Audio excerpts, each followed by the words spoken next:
Carolyn Dube here. Oh, what's the play for today? It's all about how to glue tissue paper into your art journal so that it disappears. There's a little trick to it that you need to do if you want that tissue paper to completely disappear. And I've got that for you in today's video. This art journal page all started with some gel printed tissue paper.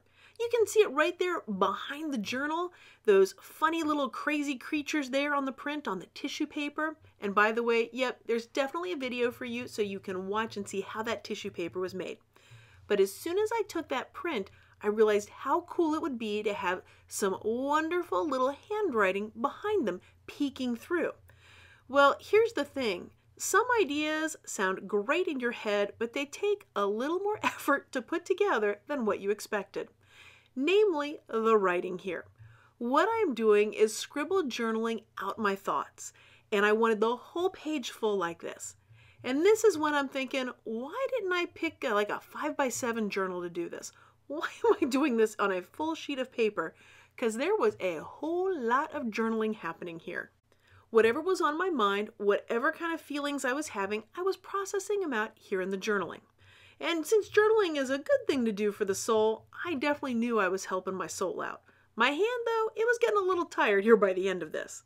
Now, if you're wondering if you can read these words, the answer is no. I can't even read them. And for me, it's not designed to be something that I can read. I like doing the scribbled journaling because it's just about getting it out, and I never need to go back and read it again. So how did I choose the pen to use for this?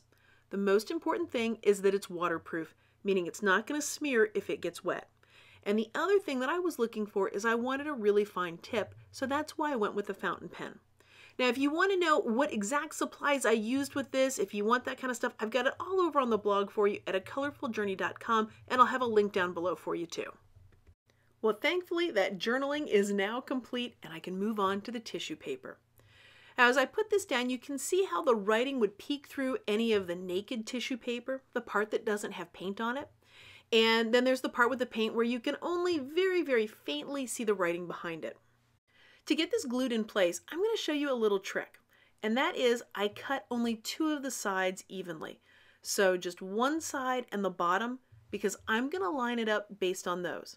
The reason why I chose this side is because that's where the spiral binding is. That way I'll know that it's over as far as it can go. And then I want to make sure that it's sitting on the bottom correctly so it looks like the animals, the creatures there are actually, well, standing on the ground and not floating in a strange way. So that's why I'm going to trim off the bottom. Then after it's all glued down, I can worry about trimming up the other two edges so that they'll look all neat and precise, and people will think that I actually carefully thought about how this was going to get glued down when really I just trimmed up those two sides and then glued it down. Well, speaking of gluing it down, what am I going to use? This stuff is called fluid matte medium, and I encourage you to use any kind of runny glue to do this. The trick is to have a runny glue. I want to put enough glue on here that it's definitely going to be wet so that when the tissue paper hits it, it is, well, extremely wet. That's the only way that the tissue paper is going to become translucent. If you don't have enough glue on there, the tissue paper actually stays pretty white. But if you've got a bunch of glue on there, then it's going to go right in and it's going to look like it disappeared. Once I've got the tissue paper into the glue, then I'm going to come in with more of it and I'm going to put it over the top. That's going to finish off that translucent look for it. So now it looks like there's all this writing just inside those figments of imagination. And why do I keep calling them that? Well, that's because that's the name of the stencil and mask set that they come from that I've designed for over at Stencil Girl Products. So I keep saying, make sure that you have enough of that runny glue on the page if you're going to put the tissue paper on it. But here's the thing, this art journal is made of paper, and if you get paper really wet, what does it want to do? It wants to buckle and do that kind of thing. But you need enough liquid on there for the tissue paper to disappear. That means this page is at risk for some serious warping, and I don't want that to happen. So what I'm going to do is put some weight on top of it so it stays flat as it dries. But this is wet glue that's on there, hence the wax paper. Because now it's time to look around and find something to put on there that will keep it nice and flat while it dries. So I found this altered book. I'm going to put that on there, And now I've got to go hunt and find a few things to just get some more weight on top of it so that while it's drying, it's got the pressure to dry nice and flat and smooth. I let it dry overnight, and so now it's time to pull that wax paper off. Now this is tissue paper we're talking about, so just to be sure, I'm pulling it very gingerly, very carefully here, just in case something wasn't glued down all the way. And yep, I've done that many a times when I didn't have enough glue, suddenly some of the tissue paper would rip off. So another reason why it's great to make sure you use enough of the glue. All of the sides except one are trimmed up. And to trim up that last side, it is super easy.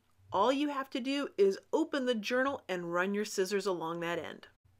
So with just one gel print, this art journal page is almost completely finished. I just want a title on it, and as I looked through my drawer of scraps, I found some words that I thought fit this art journal page perfectly. I'm a firm believer that who we are, what our life experiences are, that all informs what we create in our art. Because what we create in our art and our play is really an extension of us and our soul.